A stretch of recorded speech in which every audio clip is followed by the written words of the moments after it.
अगर गरीबों का उद्धार करना है, अगर मध्यम वर्ग का उद्धार करना है, तो उनको आत्मनिर्भर बनाया जाए, जो मोदी जी कर रहे हैं। आत्मनिर्भरता की बात होनी चाहिए, ना कि अपने ऊपर निर्भर कर देने की बात होनी चाहिए।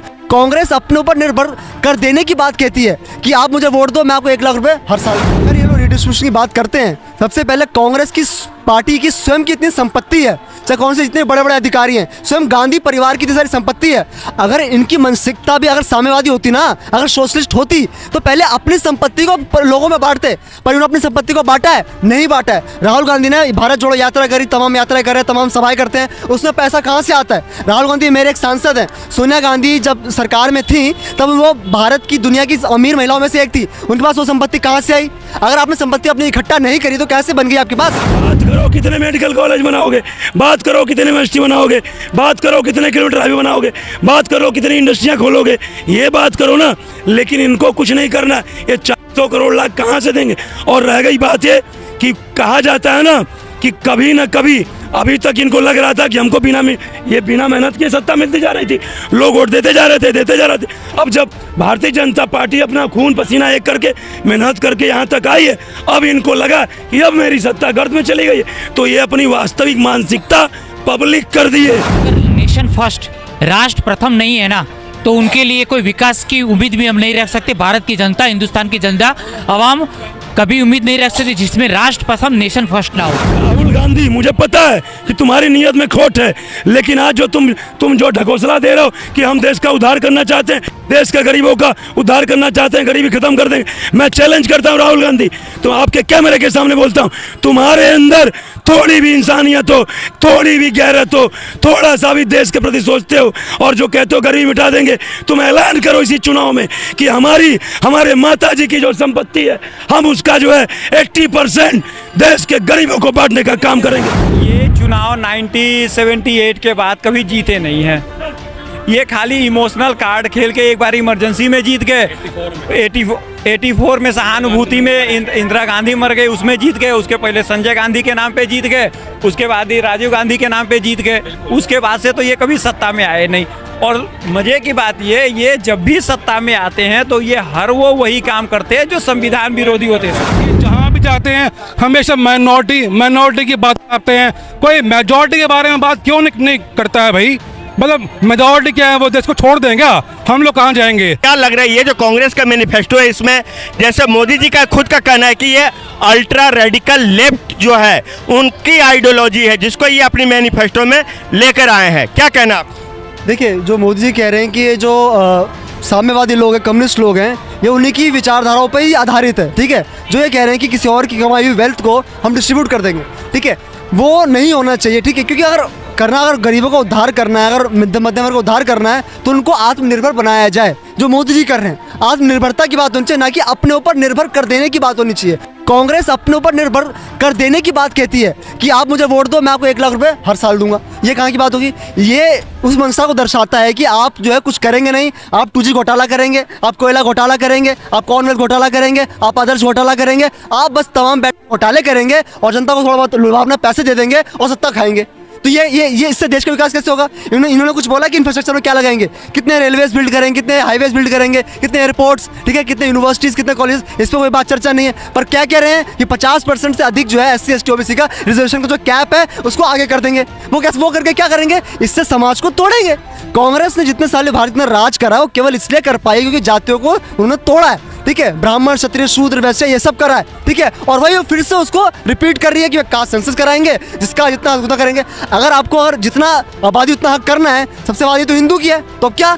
तो इस पर क्या बोले? अब सब कुछ हिंदुओं को दे देना चाहिए? ऐसा नहीं, देश में जितने भी सामाजिक वर्ग हैं को ध्यान में रखकर जो है देश के विकास के लिए बराबर रूप से सोचना होता है। नहीं, एक बात बताइए, जो कि कांग्रेस अभी अपने सबसे बुरे दौर में जा रही है और उसमें जो ये मैनिफेस्टो लेकर के आए हैं, उससे ये साफ जाहिर है कि जो लेफ्टिस्ट माइंडसेट है उसी को मतलब ये रिफ्लेक्ट कर रही है। क्या भारत की मानसिकता क्या इस तरह की लेफ्टिस्ट आइडियोलॉजी को सपोर्ट करती है क्या, जो कि ये अपने मैनिफेस्टो में इतनी तवज्जो दे रहे हैं? क्या इस मैनिफेस्टो के सहारे क्या भारत का जो एक जनमानस है उसको क्या ये मतलब एड्रेस कर पाएंगे? ये देखिए, मुझे ये लगता कर पाएंगे, क्योंकि अगर ये लोग रिडिस्ट्रीब्यूशन की बात करते हैं, सबसे पहले कांग्रेस की पार्टी की स्वयं की इतनी संपत्ति है, चाहे कौन से इतने बड़े बड़े अधिकारी हैं, स्वयं गांधी परिवार की इतनी सारी संपत्ति है। अगर इनकी मानसिकता भी अगर साम्यवादी होती ना, अगर सोशलिस्ट होती, तो पहले अपनी संपत्ति को लोगों में बांटते, पर उन्होंने अपनी संपत्ति को बांटा है? नहीं बांटा है। राहुल गांधी ने भारत जोड़ो यात्रा करी, तमाम यात्राएं कर रहे हैं, तमाम सभाएं करते हैं, उसमें पैसा कहाँ से आता है? राहुल गांधी मेरे एक सांसद हैं। सोनिया गांधी जब सरकार में थी तब वो भारत की दुनिया की अमीर महिलाओं में से एक थी, उनके पास वो संपत्ति कहाँ से आई? अगर आपने संपत्ति अपनी इकट्ठा नहीं करी तो कैसे बन गई आपके पास?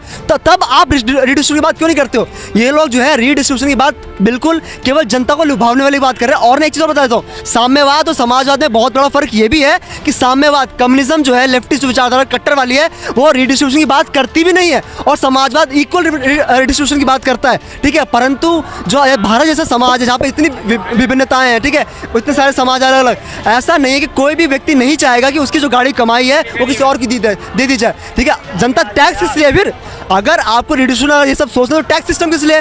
टैक्स सिस्टम के तहत जो सरकार के पास पैसा आता है ना, अगर आपको सुधार करना है तो टैक्स व्यवस्था में करिए, डायरेक्ट टैक्स में करिए, इनडायरेक्ट टैक्स में करिए।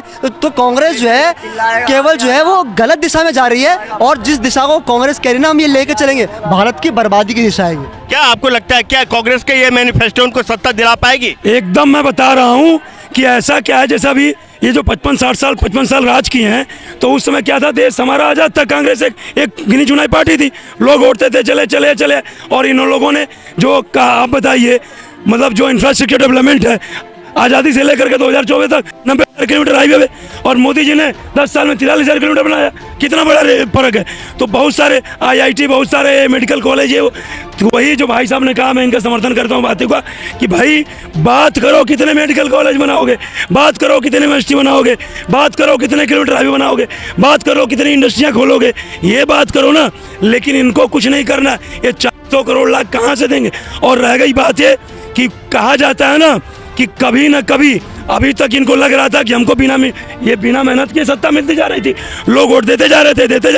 अब जब भारतीय जनता पार्टी अपना खून पसीना एक करके मेहनत करके यहाँ तक आई है, अब इनको लगा कि अब मेरी सत्ता गर्द में चली गई है, तो ये अपनी वास्तविक मानसिकता पब्लिक कर दिए, ये अपने आप को साबित कर दिए कि हम भी वामपंथी हैं, हम कम्युनिस्ट हैं, ये साबित कर दिए।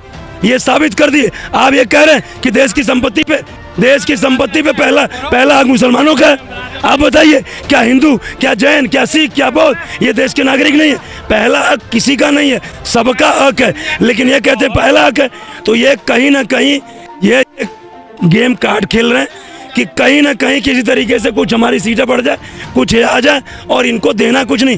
सिंपल सी बात कह रहा हूँ सर, 400 लाख करोड़ खाली एक योजना में, 400 लाख करोड़ माने रखता है। ये मैं नहीं कह रहा हूँ, कांग्रेस कह रही है हम 400 लाख करोड़ देंगे। एक मिनट महेंद्र जी, क्या कहना है? रौनक ने जो कहा एक पॉइंट की बात है, क्या अगर रीडिस्ट्रीब्यूशन की बात कर रही है तो ये खड़गे खरबपति हैं, DK शिव कुमार खरबपति हैं, सोनिया गांधी वर्ल्ड की टॉप 10 रिचेस्ट वुमेन में से एक काउंट हुई थी एक समय में।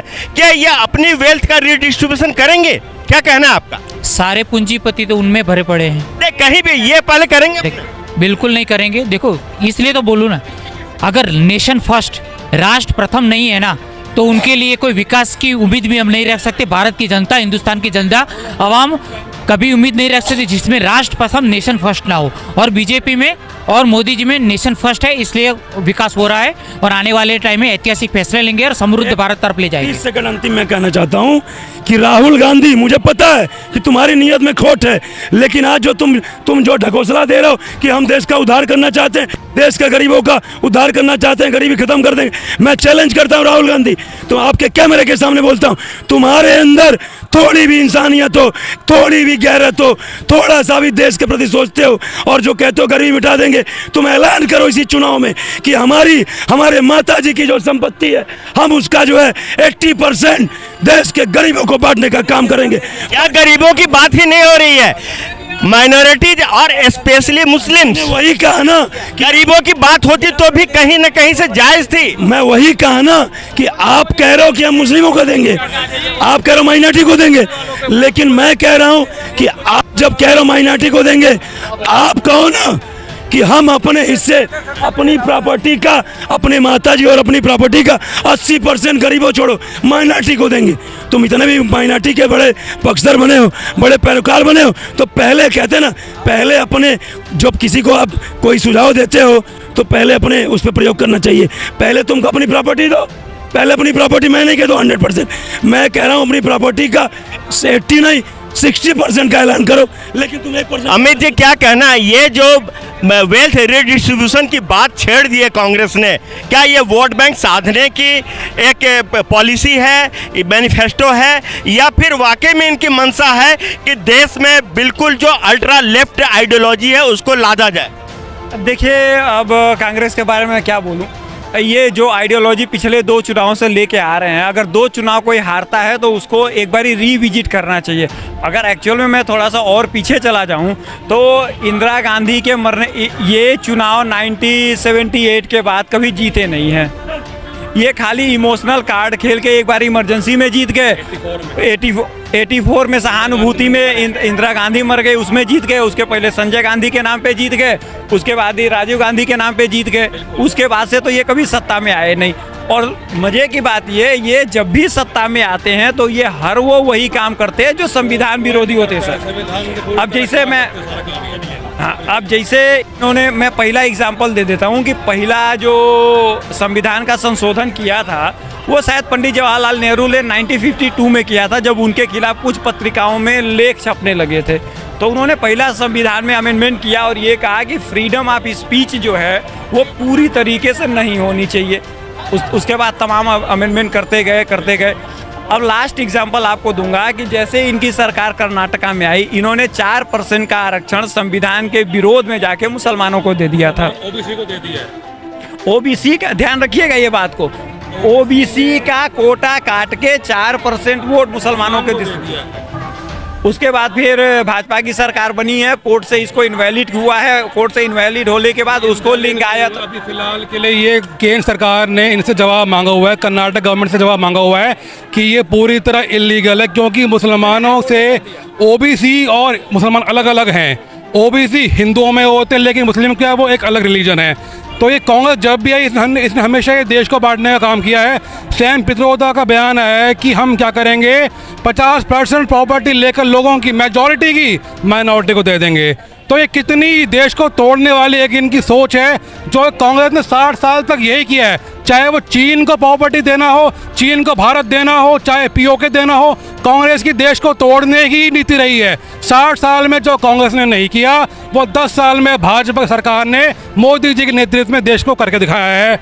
और ये सबसे बड़े ये लोग दो गले हैं। राहुल गांधी की ना तो उसकी मीटिंग में चलेगी उसकी, ना उसकी वायनाड में चलेगी। ना मुझे एक बात बताइए, जो आइडियोलॉजी पूरे वर्ल्ड में पिट गई, लेफ्ट की आइडियोलॉजी, अब हिंदुस्तान में थोपना था। हिंदुस्तान में भी केरल और पश्चिम बंगाल से गायब होकर केरला में बचा हुआ है। अब सीपीआई की जो उनकी सोच है लेफ्टिस्ट है, वो लोग कम्युनिस्ट हैं, उसी विचारधारा पे आज कांग्रेस चल पड़ी है। जब कांग्रेस के पास कोई विचारधारा नहीं बची है तो कांग्रेस अंत में आगे सीपीआई सीपीएम को, देश को तोड़ने वाली जो उनकी सोच है वो अपना लिया है। अब ये किस तरह की लोग नीति है, ये जहां भी जाते हैं हमेशा माइनॉरिटी की बात करते हैं। कोई मेजॉरिटी के बारे में बात क्यों नहीं करता है भाई?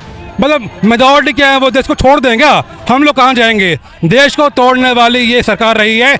इंदिरा गांधी ने क्या किया था, वो पीएम थी उस टाइम पर, उसने गलत तरीके से वो चुनाव जीत गई थी। तो राजनारायण था, राजनारायण ने केस डाला उनके ऊपर, उसके बाद जब जाके बात कहीं साफ हुई है। इंदिरा गांधी नेहरू वर्सेस राजनारायण केस है, क्योंकि मैं एडवोकेट हूँ, मैं इस चीज़ों को जानता हूँ। इंदिरा गांधी पे ऊपर केस चला था। इंदिरा गांधी ये चाहती थी उस समय कि संविधान को बदल के एक ऐसा संविधान लाया जाए जो देश की डेमोक्रेसी को ख़त्म करके डिक्टेटरशिप लागू किया जाए। जब तक ये मैं ना मरूं, मैं देश की प्रधानमंत्री रहूं। वो इत्तेफाक की बात है, चाहे जो भी हुआ 84 का सब लोगों को दुख है। प्रधानमंत्री देश का इस तरीके से नहीं बनना चाहिए। लेकिन इंदिरा गांधी हो, चाहे कोई भी कांग्रेस का पीएम हो, चाहे राजीव गांधी हो, कोई भी हो, ये सब लोग ये कभी भी अपने बलबूते पे चुनाव नहीं जीत पाए हैं, सिर्फ सहानुभूति का इनको सपोर्ट मिला है, हर बार इनको सहानुभूति का सपोर्ट मिला है। नहीं, एक बात बताइए कि जैसे ये कास्ट सेंसस की बात करते हैं, माइनॉरिटीज और स्पेशली मुस्लिम्स की बात करते हैं, ये कभी भी जनरल कास्ट की बात नहीं करते हैं। तो क्या मतलब इस देश में क्या जनरल एक नया अछूत वर्ग आ गया है? इस देश में मेरे हिसाब से जनरल होना इतना बड़ा गुनाह बन चुका है आज की तारीख में, जिसका कोई हिसाब नहीं है। हालांकि मोदी गवर्नमेंट ने भी 2018 में SC गवर्नमेंट उसमें रूल में, कानून में, एक्ट में नए अधिनियम लाए, जिसके तहत क्या है कि कोई भी जनरल कास्ट के आदमी को आरोप की लगती एंटीसिपेटरी जेल नहीं मिलेगी। हालांकि ये भी गलत है, लेकिन कांग्रेस ने ये चालू किया 1989 में SC एक्ट लाए कि भाई अगर कोई भी जनरल किसी को छुआछूत की कोई भाषा बोल देता है तो वो तुरंत ही वो उस आदमी को आरोपी मान ले रहेगा, जो कि पूरी तरह गलत है। भाई कोई किसी पर झूठा आरोप लगा रहा है तो ये क्या है? तो इस देश में आज की तारीख में 2024 में जनरल होना अपने आप में गुनाह है। सबसे बड़ी बात है हिंदू होना अपने आप में गुनाह बन चुका। उसके बाद ये है कई ममता बनर्जी है जो कि लोगों पे इतना जुर्म ढा रही है, वो औरत वो मुख्यमंत्री होकर इस तरह के लोगों के साथ सबक कर रही है जो कि कभी भी आज तक नहीं हुआ है। लोग इतने अंधाधुंध वहाँ पर लोग मर रहे हैं, चाहे केरल चाहे पश्चिम बंगाल हो। ये क्या हो रहा है इस देश में? तो ये अराजक तत्व है, जितनी भी ये इंडी अलायंस है, पूरा अराजक तत्वों से भरा हुआ है।